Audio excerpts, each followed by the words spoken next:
मेरे हाथ पर मेरे दो चराम चराम করে দেব।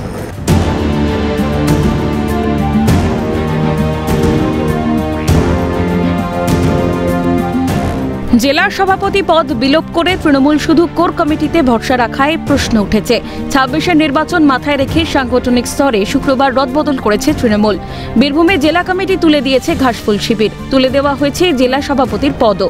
পরিবর্তে তৃণমূল নেতৃত্ব ভরসা রেখেছে কোর কমিটির উপর।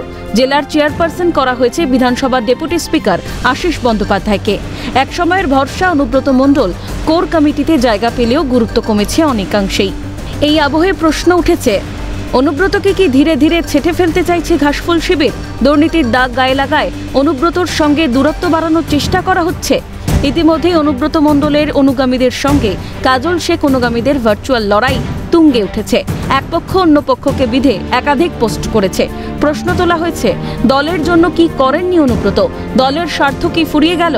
লেখা হয়েছে, যাকে নিয়ে এত সমালোচনা করা হচ্ছে তিনি কোনো এমপি এমএলএ নন, তিনি পদ নয় পতাকায়, ক্ষমতা নয় মমতায় বিশ্বাসী। যদিও অনুব্রত ঘনিষ্ঠরা এই ইস্যুতে সরাসরি মুখ খুলতে চাননি।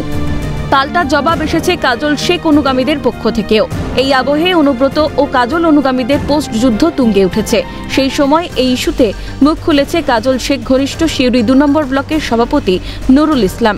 বলেছেন, কোর কমিটিতে মান্যতা না দেওয়া, দিদির নির্দেশ অমান্য করা এত দুঃসাহস ঠিক নয়।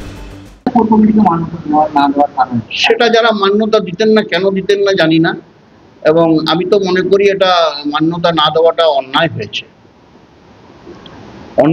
তার কারণ দিদির নির্দেশকে অমান্য করা এত দুঃসাহস থাকা ঠিক নয়। উল্লেখ্য, গত মাসে কোর কমিটির বৈঠক ডাকা নিয়ে বীরভূম জেলা তৃণমূলের অন্দরে অন্তর্কলহ তুঙ্গে উঠেছিল। কোর কমিটির বৈঠক এড়িয়ে ডাকা হয়েছিল জেলা কমিটির বৈঠক। গত মাসের ২৭ তারিখ জেলা কমিটির বৈঠক করেন অনুব্রত মণ্ডল। বৈঠকে অবশ্য অনুব্রতর বিরোধী হিসেবে পরিচিত কাজল শেখকে দেখা যায়নি। বৈঠকে সিদ্ধান্ত নেওয়া হয়েছিল, মে মাসের ২৫ তারিখ থেকে রামপুরহাট, সিউড়ি ও বোলপুরে মহামিছিল করবে তৃণমূল। এই অবস্থায় প্রশ্ন উঠছে, অনুব্রতর নির্দেশ মতো পূর্ব নির্ধারিত কর্মসূচি করবে তৃণমূল? নির্ভর করবে কোর কমিটির সিদ্ধান্তের উপর, সাফ জানালেন বীরভূম জেলা চেয়ারপারসন আশিস বন্দ্যোপাধ্যায়। সেগুলো সে নিশ্চয়ই হবে, কোর কমিটির মিটিংয়েই সিদ্ধান্ত হয়ে যাবে।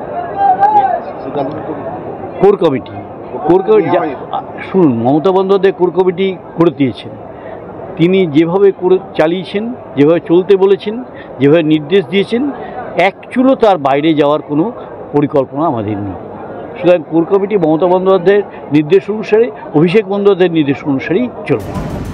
সাংগঠনিক রদবদলের পরে বীরভূম তৃণমূলের কোর কমিটি রবিবার বৈঠকে বসতে চলেছে। প্রশ্ন উঠছে, অনুব্রতর ঘোষণা করা কর্মসূচি বহাল রাখবে কোর কমিটি, নাকি নতুন করে সংগঠন সাজানোর উপর জোর দেবে?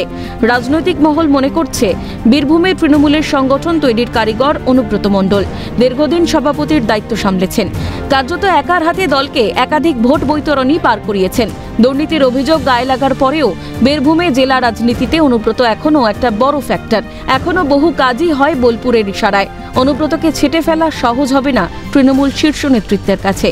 সব মিলিয়ে কোর কমিটিকে ইস্যু করে বীরভূমের তৃণমূলের অন্দরে জট তুঙ্গে। Bholanath Chakraborty report, Calcutta news.